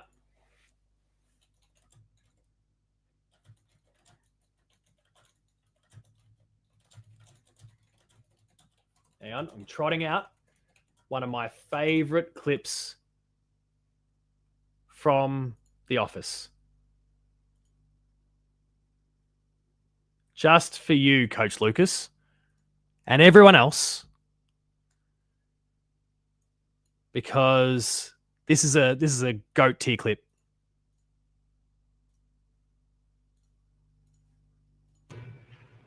I wish there was a way to know you're in the good old days before you've actually left them. Someone should write a song about that. I don't want that to be us. I don't want that to be us, where we are going on and on and on and whinging and whining. And then when we actually fall off a cliff, if we actually fall off a cliff, and things are looking a bit bleak, that we've just gone, oh my God, it was right there in front of us. So let's not kick Chris Scott around. I think he's wonderful. And I think he's going to push us all the way towards coming right up, real close to winning a premiership. All right, let me catch up on some of the comments here because holy shit, it's getting away from me a little bit. We even got the captain of the All-Australian. We did. Oh my God. The Geelong Awards. We got the best young player. We got the Coaches Association Award. We got the captain of the All-Australian. We got the Coleman Medal. I love being a Cats fan. I'm making a big statement. Chris Scott wins one more flag. He becomes a candidate for the greatest coach of all time. He's so close. Agreed. Morty says, I think Chris Scott is a great coach. His brother is unlucky, but not as good, I guess. Yeah, I think he took North to quite a few prelims and contested. He just didn't have the list. I just don't think he had the talent on his list. I think he's pretty damn good, but I just don't think he had the list. And now the memes, just the jokes write themselves. JL pops in. If Geelong doesn't make the granny, who would you be supporting? I'm going to work on this logic right now. Geelong, I got God reached down. I'm not a overly godly man. Don't score me school that I'm applying for at the moment. And the epiphany hits and he tells me the Cats aren't playing the grand final this year. And I know this, but I don't know who goes on to win it. Who do I want to win it? The Gold Coast Suns or the Giants? No, Giants. I've got to go to Giants. I need the big sound. I need the big sound for the lols. But setting that aside, I believe in what the Gold Coast Suns can be in the future. I still think they're 1 year away from really scaring the shit out of some teams. But give me the GWS Giants and Gold Coast beginning next year. Would be stoked if the Suns won it. They won't. But I don't. Darren says, JL, don't even think like that. I don't want to entertain the idea. But here we are. The Dockers. Where is that draft? Yeah, I know, Jackie. Darren says, I actually can't see Geelong falling away, to be honest. I mean, look, at some point it's got to happen, right? You can only defy logic for so long, I would think. But I also don't see it happening anytime soon. So, whatever. Flash says, the two prelims we lost to Collingwood in the early 80s were more painful than any since, even though that close one against one of the Dorks was right up the Hawks. Yeah, 2013 was a killer. We get HR in 28 and we roll on. We're already thinking about Harley Reid in 28. Darren says, Flash, I'll never get over 1980 and 81 until we win. I never got over, 80 and 81 until we won 2011. When Scotty straightened Baz's collar at the awards, made me emotional. Flash says, question, did Tommy Atkins win the tackle award? He did have more tackles in the home and away season than anyone else. He held off Matty Rowell. Matty Rowell put in a bit of a stinker in the second half of the game against the Bombers. He could have pinched it, didn't. And so we got we got that award too. Darren Gilmore says, we got the better looking twin. Essendon's list management has sucked for a long time. That's right. He's gone from North Melbourne, where they didn't draft well, to Essendon, where they didn't draft well. And he's not getting to show off that he's a pretty damn good coach, as Brad Scott. Are we doing questions now? Yes. Throw them at me, please. Toby Green, premiership captain. Yeah, don't like the sound of that, but I want to see the Giants win for a laugh. Dockers trophy cabinet empty. Ours just a tad dusty. Good one, JL. Just a little poke there. Morty says Geelong will drop off one day, but hopefully nothing like the Blues, Dons. They were powerhouses back in the day. Shadu says, if Blitz takes the rucking duties, is it worth looking at bringing Ollie Henry back in? His best games have been against Brisbane. Danger spend more time in the mid. I mean, I kind of hit on those points earlier on, but yeah, I could see Ollie Henry coming in. Of course, we do need to get scratcher back in the door first. So Neil comes in, O'Connor comes in, again, working on the assumption right now that Stanley plays. Then you've got, I think, Bowes to the sub and Nevitt out. But if Stanley's out, then Blitzarves to the ruck. And yeah, Ollie Henry, he kicked 2 goals for. He's been starting in his most recent game. He's been finding some touch a little bit in the VFL more recently. And I feel like, and he proved it in the prelim last year, that he doesn't mind a bit of big game energy. I'm all for it. But no criticism for coming late. That's fine. Will Tommy Stewart fire in the finals? Absolutely. His body is coming together nicely for this time of year. It's been a slow build, and we've gotten him into cherry ripe shape. He's just starting to find good form again. I am absolutely delighted with where he's at. Horatio wants more Giant memes. So do I. If we're not going to win, give me the Giants. Give me the memes. Tom Stewart's back. Tom Stewart's going off lately, 100%. We all need Giants memes. I love how they trolled the Dogs last week. They are so unbelievably good. Ben just needs to shut his fucking mouth around the GWS social team so they don't rip on us again. Shadu says, is our bottom 6 better than Brisbane's bottom 6? I think that decides our game largely. Let's compare the pair, shall we? Same super.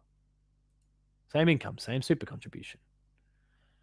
Our bottom 6, obviously in the eye of the beholder here, so I'm just kind of making my snap judgment calls on who I think our bottom 6 are, but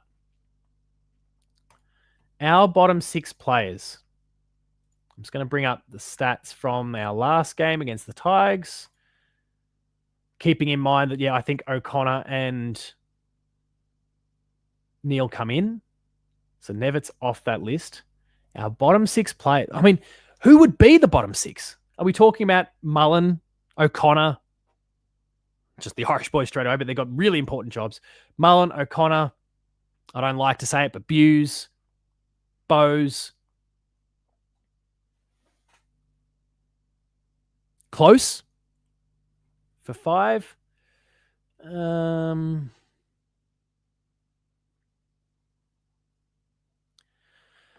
And maybe O'Connor due to his lack of experience. So they're probably our 6. I should have written those names down, but I didn't. Then we compare that to Brisbane's, and I'll bring up their team stats, and I've got to try and factor in that Lockie Neal and Berry are coming back, but I'd almost put Berry in their bottom 6, to be honest. Their bottom 6. So I would imagine, so just going from last week's game, I would say Ty Glup and James Tunstall come out straight away. So setting them aside and bringing Neal and Berry in, their bottom 6, I would say Darcy Gardner fits that. Sam Day fits that. 2 key positions, just for what it's worth. Gardner, he kind of plays key position. He's like 192 or something. He's a tricky height, actually. I'll give him the benefit of the doubt. But sorry. So Gardner, Day, Bruce, Revile,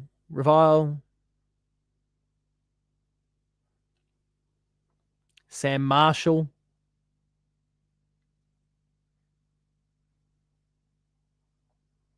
Darcy Fort,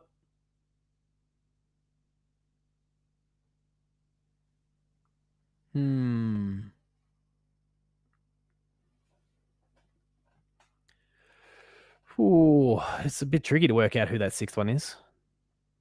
Not because I think he's necessarily better, whoever this person is better or worse than the Cats players, but just because I just don't know their list to that sort of level of depth. Maybe Kai Lohman, but he's proven himself to be pretty damn capable. Let's say Kai Lohman is the 6th. Whoa, Jackie Atkins would. Oh, sorry, Tommy Atkins would say he's bottom 6. Yeah, probably would. Now, to that point, it's just a bit of statistics kind of skewed that a little bit. I was really at pains to put close there. I think there's so much of the offers that just is immeasurable. But when I mention those 6 names and I think about the roles they can offer for the Cats, and then I think about the 6 names there and what they can offer, especially with Sam Day and Darcy Gardner being really important structural pieces, Darcy Fort, again, really key piece as well as at the ruck. I think I'd back our bottom 6 in. I think that's my stance. I think I would back our bottom 6 in. Jackie says, maybe they were my names. Oh, are they my names? No, I didn't put Stanley in there. O'Connor, Mullen, Martin, Buse, Bose, Stanley. I think the only difference for me is I think I had O'Sullivan because of his inexperience instead of Stanley. But I think that's more or less, I think we're more, and Stanley would be there or thereabouts anyway. But I guess for maybe both Geelong and Brisbane, our bottom 6 include the ruckman. Good, they break even. No, I think it's going to be decided in that realm, but I think Geelong's got the better bottom 6. Not just for quality, but also the importance of those players and where they play. So our bottom 6, you're talking some small forwards, you're talking about some small defenders, you're talking about taggers. You're not talking about a full forward like Sam Day or a key defender like Darcy Gardner or your ruckman. I know because I didn't have Reece Stanley there. Shout out to Jackie. Or Darcy Fort as a ruckman. 3 key position players in the ground, and they're in the bottom 6 for Brisbane, in my mind. And I think that adds some extra weight to the Geelong argument. And it's insulting to say bottom 6. I'd agree. I wouldn't want to frame it that way either, but I think we all know what I mean. I guess levels of importance to the structure. I don't know. They're all important structurally. It's a weird one. Atkins the top 3. Ben says if there are injuries, who comes in first between Cam Guthrie or Mitch Duncan or Jed? I'm just saying Jed stays in from round 23. James says both teams respectfully have a strong 24. To pick a bottom 6 would be rude to both clubs. Well, yeah, but I mean the bottom 6 still exists, right? It's the bottom 6 at Geelong or Brisbane would be walk-up starters, not even a question at most other clubs in the competition. A lot of other teams in the top 8. But they might still be the bottom 6. So I don't want to necessarily use it as like a derogatory term. I understand what we mean. I don't like the framing of it either. I wish there was a better way to describe it. But it's a weird one. Question/statement. How the fuck is Geelong the favourite for the upcoming match? Hipwood is out, injured. Not that he's any good, but he doesn't mind playing a final every now and then. He decides to play his one good game of the year in the finals, as we learnt last year.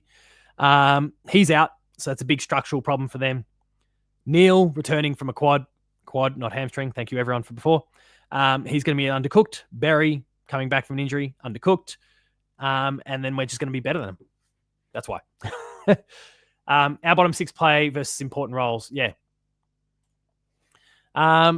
Janko, don't think I've seen you tonight. Let's be honest, boys. As a Cats fan, we must make the granny. No excuses Thursday. Personally, I think the Cats are 2 premierships worse off. 2019-20. What do you think? Obviously, 2020, we came this close. We came dusty away. In fact, look, let's be real. Dusty is why we don't have a premiership in 2019 and 20. That's all it is. Same deal in 17, right? Dusty is the reason why we don't have, and Richmond supporters fucking love it. And I hate it. Dustin Martin is why we don't have probably 2, maybe even 3 more premierships to our name. And I say Dusty because obviously in 17, because they got us in the qualifier, and then we freaking flopped against Sydney in the prelim. Against Adelaide, I should say, in the prelim. Oh, no, I don't know. Would we have beaten Power Stance Adelaide? Based on the way they played in 2017, we probably would have beaten Power Stance Adelaide. Anyway, last 5 games kind of proves our bottom 6 is worst. Last 5 games proves our bottom 6 is worst. Much worst. What? Sorry, Lucas. Clarify that one. We need someone to keep Cam Rayner in check. Yeah, I think it's Tom Stewart. I'm not sure if you were here for that bit before, Flash, but I think Tom Stewart's the one.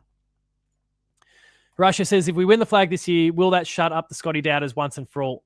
Lucas, as a Scotty doubter, if the Cats win the flag this year, what would you say? Much worse? Bratwurst. Lucas, I want your thoughts on this one as someone who's proven tonight that you're not a big fan of Chris Scott and what he's offered the Cats recently. What would you say? How would you judge as someone who represents the Scotty bashing crew? What would you say if he went? Jackie, I got in first.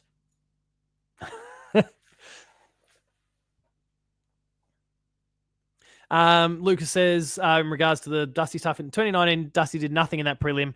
Oh, another prelim we lost. What's his name? Yeah, was it? We kicked 2 goals in the game. It was embarrassing. I feel like that's even worse. I feel like that's an even worse take.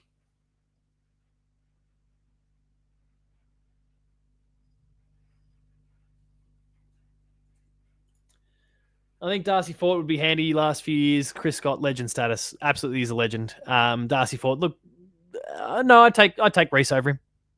Schoolyard pick, I'm picking Reece Stanley. It's a shame if that's fine wine, Chris Scott. Not only is he aging like a fine wine, but his coaching is too. Like I said, if I had one criticism of Chris Scott, it's that sometimes he takes a little bit too long to adapt in game. But if he gets the plan right going into a match, there's no stopping the Cats in those scenarios. Chris Scott's a better coach now than 5 years ago. I'd agree as well. But he does need to, I think he does need to, flick the switch, make the change sooner. I think he likes to empower his players. And obviously that's really, really important. But the players don't necessarily have the perspective while they're on ground to see structurally what the flaws are. And Chris Scott, I would like to see him action the changes mid-quarter rather than wait till that quarter time, halftime, 3/4 time break to do something with it. Freezer Stock says, Lucas with the reverse jinxing, I respect it. That's what he's doing. That's what Lucas is doing. Thank you. My criticism of Chris Scott is he's cut his hair too short. Scruffy Scotty, way better. We're really hitting the hard topics now. Flash says, how many of the 2022 grand final side are playing tomorrow night? Well, let's quickly check our lineup from round 24 and go from there. So, Jack Henry, premiership player. Sam De Koning, premiership player. O'Sullivan is not. Zach Guthrie is. Tom Stewart is. Mark Blitzarves is. Max Holmes is not. Ollie Dempsey is not. Brad Close is. Jack Bowes is not. Sean Manor is not. Patrick Dangerfield is. Jeremy Cameron is. Tyson Stengel is. Reece Stanley is. Tom Atkins is. Brian Myers is. Jed Buse is. And that's it. And assuming that, and this could vary a little bit, but let's work on my predictions for this week, that Buse stays in, that Neil and O'Connor return, and Nevitt and Bowes come out. Then it remains third. Then you add a 14th player in there with Mark O'Connor. So 14. 14 if O'Connor plays. And if Buse retains his spot. Based on my hypothetical from before, and we're waiting. But that will vary. As Fraser says, it's about between 12 and 14. It's probably going to vary depending on who comes in.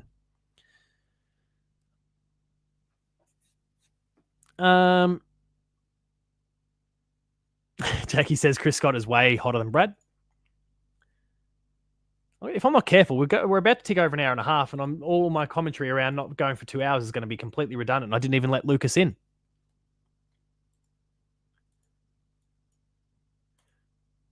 All right, let me close some windows here. What have I still got? I'm going to return to my plug from before. For anyone who missed it, many more of you have climbed on board as the show has gone on. Please, if you haven't already, check out the Kickstarter that I had go live overnight. I've already been paid out for my contributions, so I will not see a cent of this $50,000 that we've raised since midnight last night.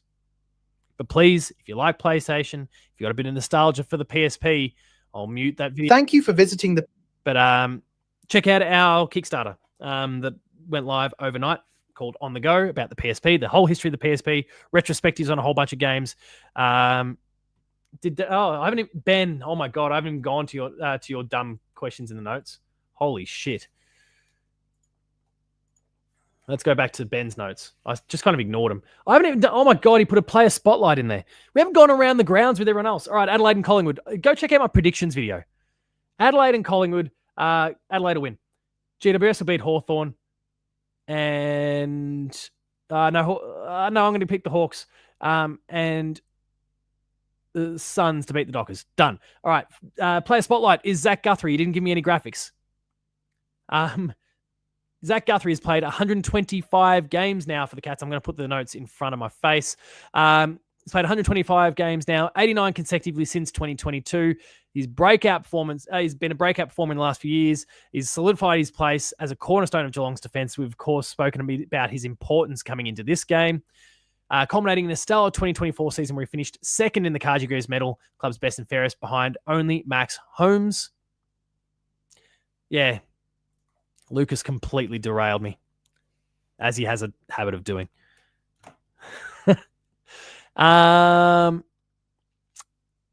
Since round 22, Guthrie has played every single game for the Cats, including the pivotal role in the 2022 Premiership alongside Cam, his brother.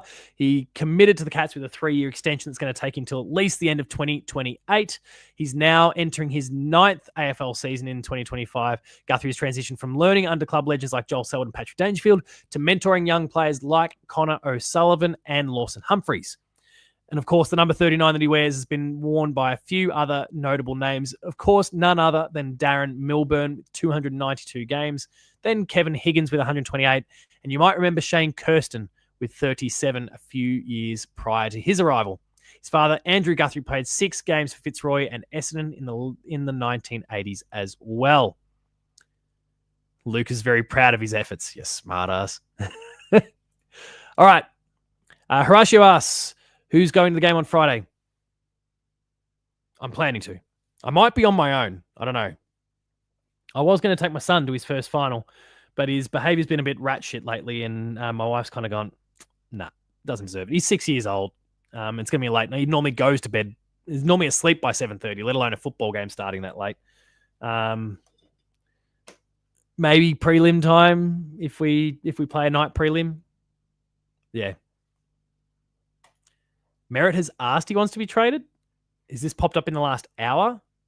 I think there's just been a lot of talk out of Essendon, but I don't think. Darren says, don't forget the dashing Stephen Lunn in the 80s, also the number 39.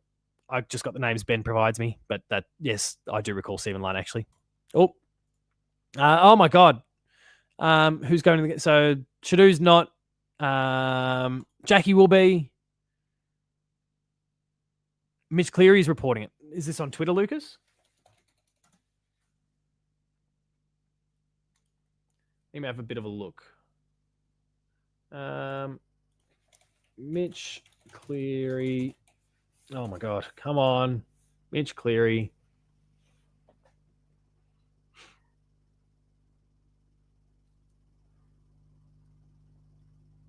He's a bit torn. The Bombers don't want to move him. So he might ask for the move, but it's not going to happen.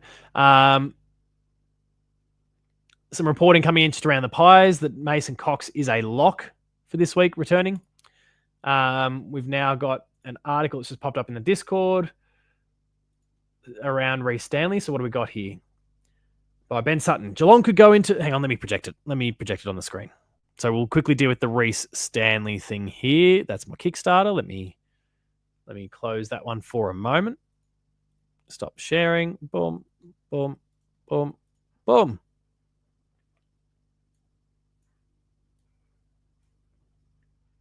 Geelong go into this week's blockbuster qualifying final against Brisbane without number 1 big man Reece Stanley. Stanley hasn't been sighted at training all week. He's just working on the farm, everyone, and appears in some doubt for Friday night's clash at the MCG. Mitch Cleary revealed the veteran has been dealing with a hamstring concern. This is really interesting. Good thing Darcy Fort can't run, so he'll be fine. Speaking to Fort, but also Reece Stanley did get injured during the prelim final last year, so Speaking to 4 different people at Geelong, they were unable to confirm Stanley's spot against Brisbane. Cleary said on the agenda setters. I understand he's dealing with a hamstring concern. He has dealt with the hamstring concerns in the past. Watch this space on Reece Stanley, with the Cats unable to guarantee he'll be there on Friday night. The Cats released their injury update on Tuesday afternoon, but there was no mention of Stanley. Stanley has played 18 games this year and performed admirably in the ruck. That's a bit of editorial there work. Should he miss, then the Cats will still have other options in their team. Mark Blitzarves, we've spoken about. Sam De Koning, Shannon Neal can pinch hit. Blah, blah, blah, blah, blah, blah, blah, blah. Bit of trouble. What else we got here? Horatio's going. Solo mission this time. We'll bring the fan to the next one. Yeah, look, I might be riding solo as well. We'll have to wait and see. It'll be... I'm just trying to, convince my wife to come along. She's still not wild. She's not wild about footy. When we took the kids to the Richmond game, she was there. She brought a book.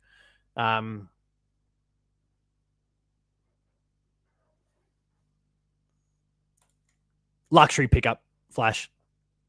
But would be handy, but we don't need him. I still think midfield is the way to go. Feelings of getting Curnow are growing day by day, not the week. Yeah, I mean, look, there's certainly something to it that he's talking about. Apparently the talk is that he's willing to take a pay cut to come to the Cats. But the problem is not the pay packet. We can do that. We've got this treasure trove of cash, apparently. It's the what do we have to give up to get him that's the big trick. Ridge Racer on PSP is goated. Ridge Racer. Giant enemy crab. Anyway. So, Darren says, any Hoops crew want to say hello? I'll be in M13. What I might make sure I do, especially if I'm going solo, I might put something in the Discord in the community meetup section. I'll try and get in a little bit early, or I'll try and, put the stake in the ground and have a spot to meet up at halftime. Hopefully we're celebrating that we're winning. Hopefully we're celebrating that we're winning by a good amount. Freezer, I'm sure you'll find a YouTube playlist full of Ridge Racer music. I haven't even gotten to Game of the Show yet. We still got to do that before we finish up as well. Speaking of retro stuff, where's my show notes?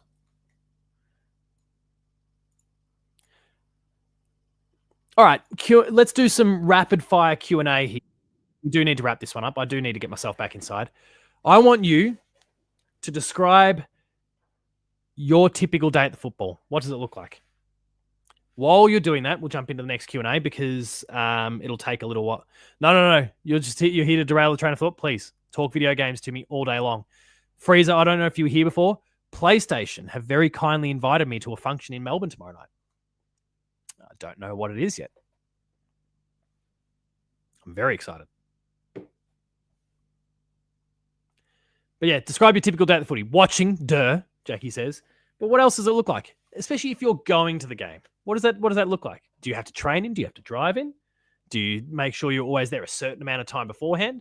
What does it look like after the game, especially after a win? What does it look like after a loss? Pre-game, beers, Horatio says. I like it. Lucas says, cheering and giving banter to opposition fans and players. Yeah. While people are looking to that one, Ben's provided us a would you rather. Oh, fuck off. Fucking hell, Ben. This is a question for me, and it's a stupid bullshit question at that. Ben says, would you rather a Geelong win the 2025 Premiership or free corporate box for the next 30 years? Of course, I want the corporate box. Give me the 2025 Premiership any day of the week. Not yelling, it's whispering. Whispering sweet nothings. Grind, you're a gun. First quarter, settle in. Quarter time, have a dart.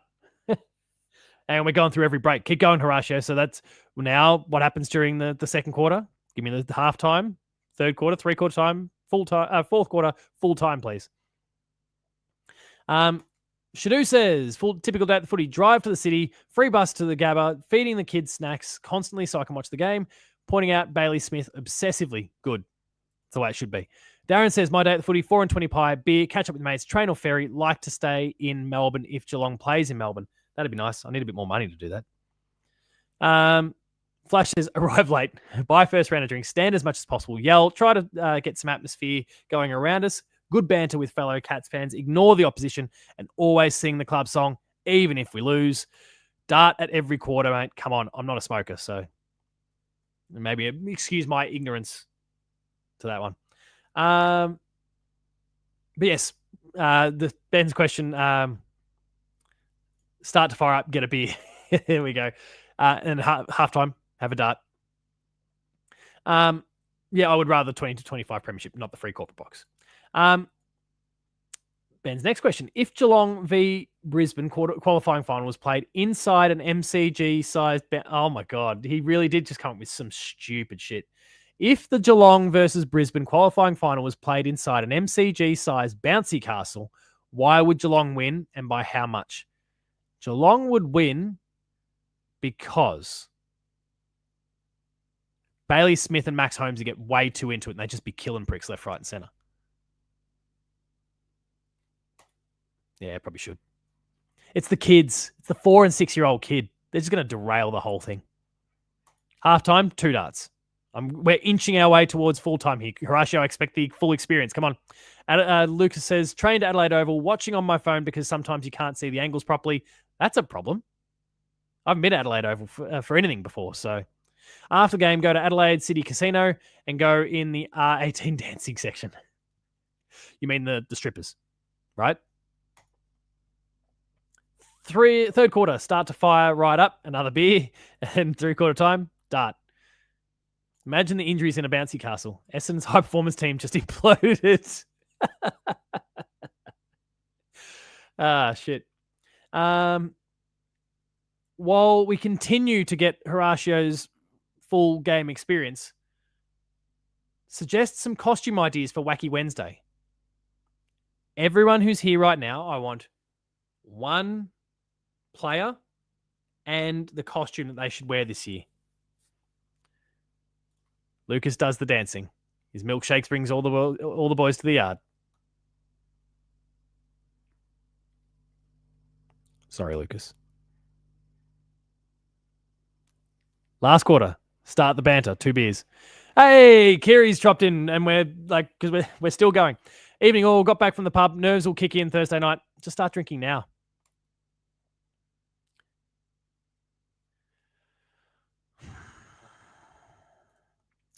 Do darts extend to halftime if there's extra time? End of game. Sing the song if we win. Outside for a dart at the G. Bunton Bar. Hey, there, good one for beers. What if we lose, Horatio? Sing the song anyway. Lucas says, I don't dance with it. Yeah, okay. Moving on. Oh, my God. Dressing up as Lucas in the R18 dance. You're moving on from the strippers. So I want to get some Wacky Wednesday costume ideas. Maybe one of them can dress as me in a Turtles costume. Oh my God, if someone comes dressed in the Turtles costume, I'll not live it down. Darren says, if I have less than six cigarettes at the footy, then the Cats are playing well. You're doing a post-game stream, Lucas. He'll be appearing on post-game live, undoubtedly, I'm sure. No, I know what you all do post-game. You tune into post-game live. That's where we all gather.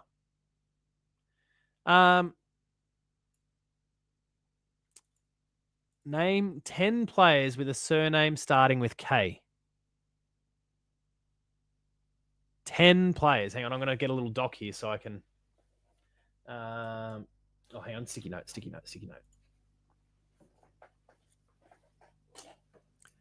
King. Stephen King. Kilpatrick. Shane Kirsten we've spoken about tonight. Oh. Cole Jasny.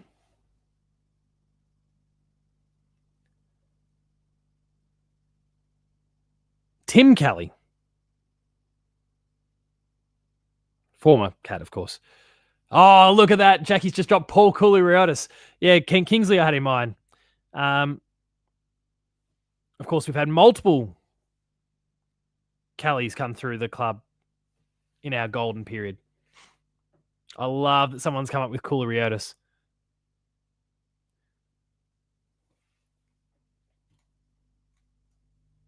Kardashian.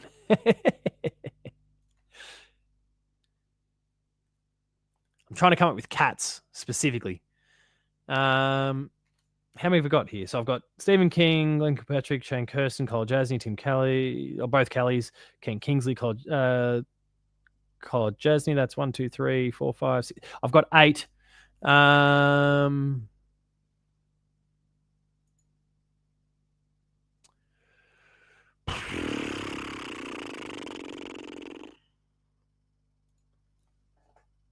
I need 2 more blokes. Mitch Nevitt.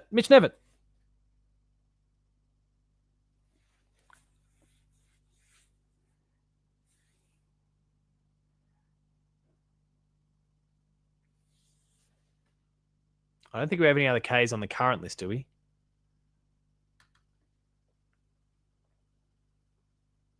There we go.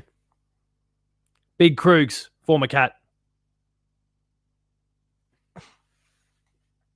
Yeah, thanks, Kiri. I was a bit slow on that one. There's 10.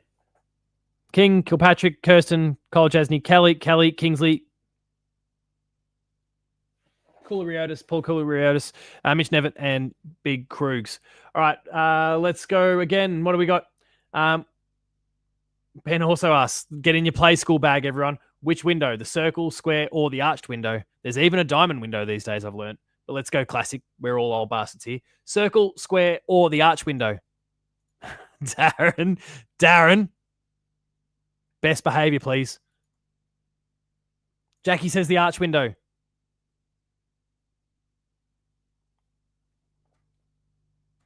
We've got the arch window. Anyone for square? Anyone for circle? Always the arch window. So was I, actually. Low key, I was always the arch window. Because I'm not a simple bastard.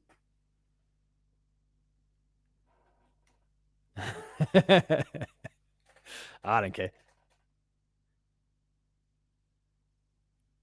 We're already so far into the show, there's no demonetizing that's going to go on now.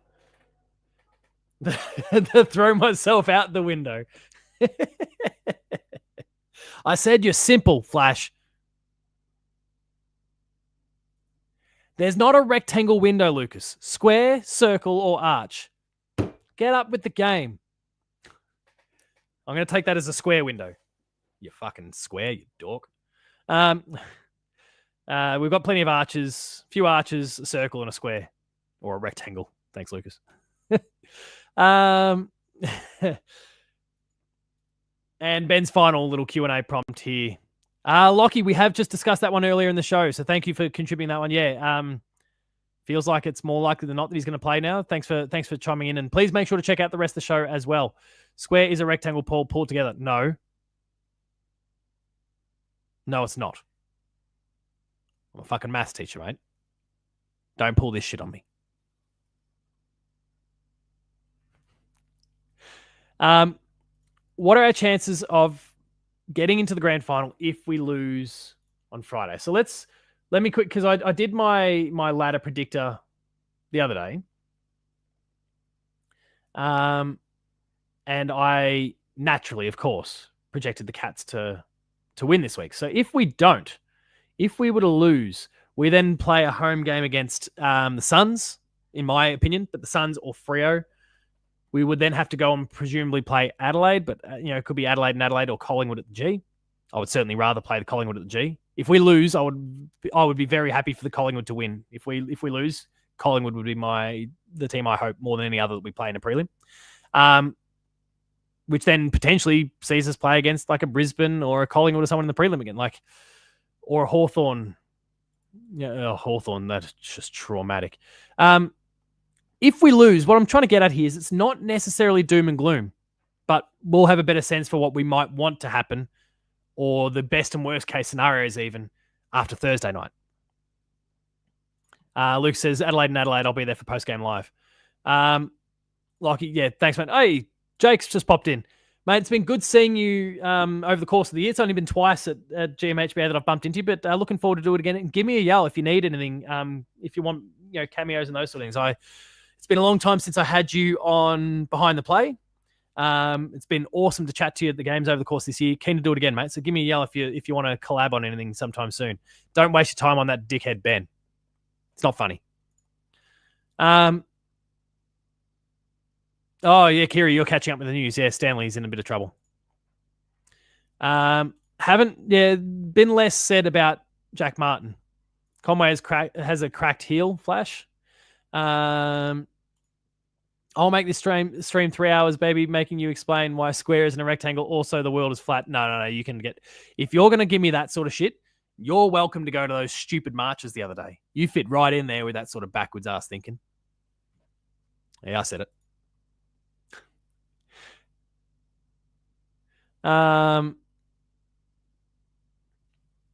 When was the last time I went to a nightclub and went dancing?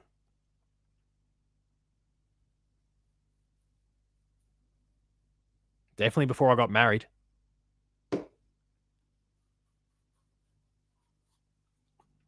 And I've been married for, what's this? 2025. So this is 8 years this year. 8 years real soon. Square is a rhombus too. Yours. All right. It's a circle note. All right, Freezer, I'll boot you. I'll get my best Bob Catter on. We'll get the... Hang on. Come here, Bob Catter. Where are you?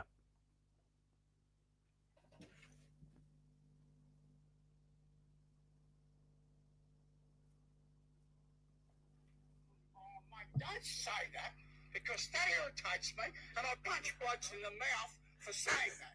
Don't you dare say that.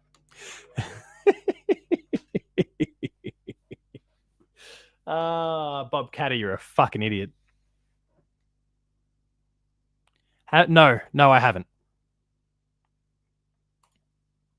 You're pushing your luck, Lucas, but no, I haven't. Is there anything else on the agenda tonight? Just the game of the show.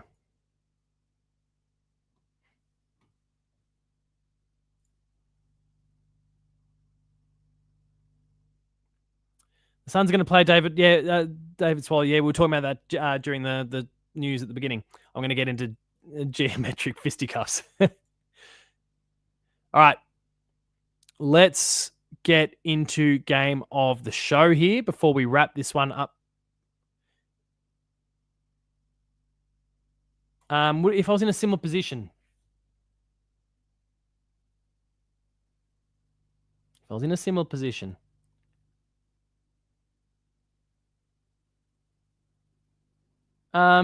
Look, Dimmer says that he's earned it.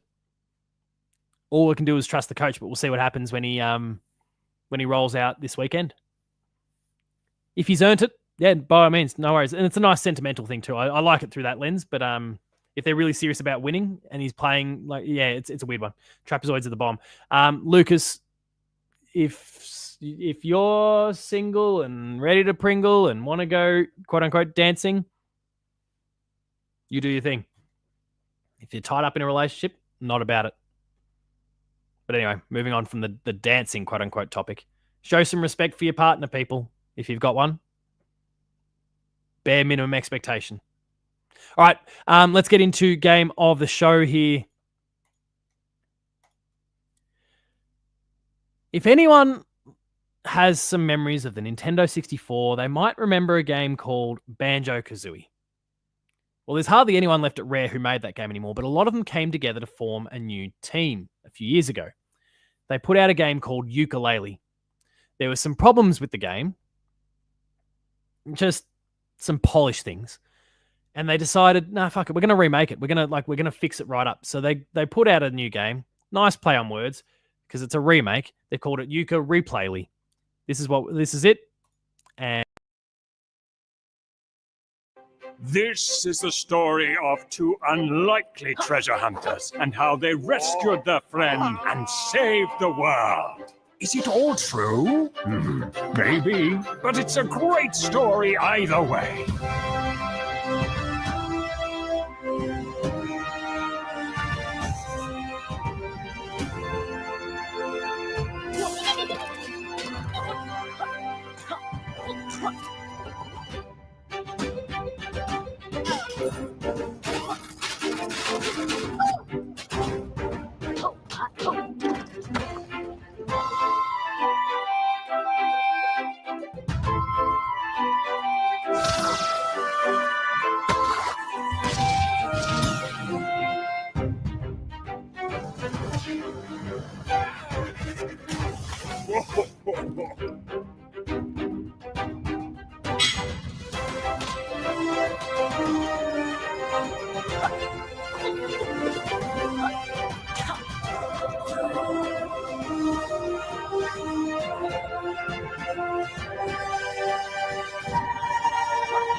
And that is Yuka Replay coming out October 9th, just a month away.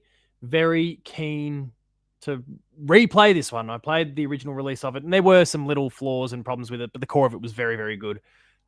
Keen to see what they can do, having touched it up and fixed up a few different things. It's the Paul James Game Show. Flash Movie Trivia says that's a top system. The game cartridge is hardly ever busted. People clung onto the 64 for a long ass time. I've got one sitting up the top here somewhere. I can't see it, like the light, my key lights are blasting me in the face here, but there's one up the top there. There's a GameCube up there, PS1, and Wii U of all things. Look, just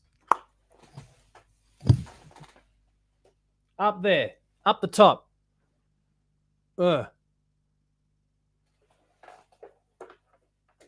a professional setup here. It's a shit show right off camera. Ooh.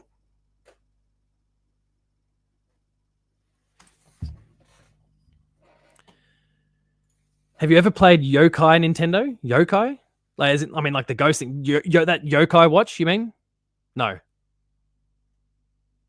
Oh, Yokai watch. Yeah, no, I've not played Yokai watch, but that's just like a got to catch them all Pokemon style clone thing, right? Does Pac-Man count? Play Pac-Man as much as you want. Pac-Man's awesome. You got good quality. You got good taste if you like Pac-Man. All right. I need to do, like, as we wrap this one up for the night, we are, of course, going to hit 2 hours, and we didn't even get Lucas on board. Lucas, you derailed the show. Kudos to you. But before we wrap this one up, I'm just going to leave it here on screen now because it is something I'm very proud of and I want to promote as much as possible. On the go, the new book that I've got on Kickstarter at the moment. 406 people have backed it in the last, what is it now? 21 hours?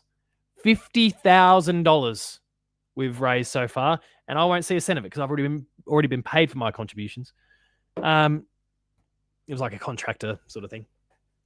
But I do have my own project that I'm working on with Sandeep, and he's going to be publishing hopefully later this year, early next year. But please, if you like the PSP, you can get a digital version. You can get a physical one, and everyone likes a bit of physical media.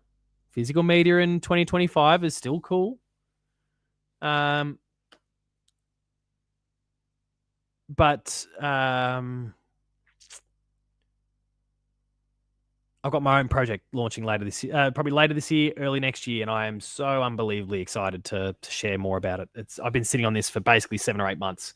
The amount that I've been writing, just plugging away at it slowly and behind the scenes, and I'm so excited to get it out there. And please, you think I'm shilling this one a bit tonight? This next thing, when I get that project up and running, that is 100% my own work, in terms of the writing anyway, and I'll be pleading. I'll be basically getting on my knees and groveling to you all to buy it. But anyway, lots of cool options there for people. Physical copies, there's digital copies. You can get a PDF version, you get the physical, and the digital if that's what you want as well. You can get copies of all the other books as well, which I didn't contribute to Vitamin's Life. That was his original book before we met. But it only did everything the PS3 book I have contributed to. You've got, there's lots of other options. Contribute a 400-word retrospective on a PSP game that you love as well. All right.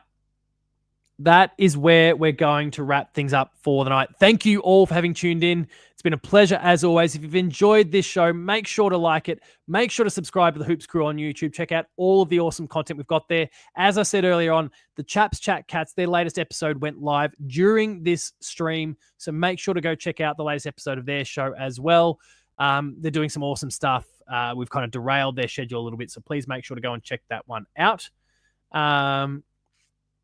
Because there's always good laughs and really good analysis coming from them, both about the men's and the women's game. Of course, we'll go around again with the Paul James Show, back to normal routines beginning on Monday off the back of our qualifying final win. I'm going to will this into existence, a win. We'll reanalyze that game and the rest of the round. We'll then cast the eye forward to the semis, regardless of whether the Cats are or aren't playing next Thursday night as well. And we'll get into our normal routine. September is big for the Hoops Crew. Lots of finals content, whether we're playing or not. Then, of course, we'll start launching into things like the Hoopies, the Kaji streams. A lot of our trade and draft talk will be starting to go on. There's so much conversation that can be had. And I'm looking forward to you joining the ride for all of our live and pre-recorded stuff. If you've enjoyed this video, you'll find me on socials at Paul James Games. That's on Twitter, Blue Sky, and Instagram. The Hoops Crew is at The Hoops Crew. Check out our Patreon. There's a 7-day free trial period there for you to check out. And then if you like it, $5 a month, and that content continues to get delivered to your email inbox. Thank you all for watching. Check out Postgame Live after the game on Friday night. Ben will be hosting. I'll probably call in on my way home or something like that. But as always, thanks a lot for watching. Remain Geelong strong, and I'll see you later. Fuck you, Lucas, for making this a 2-hour long show.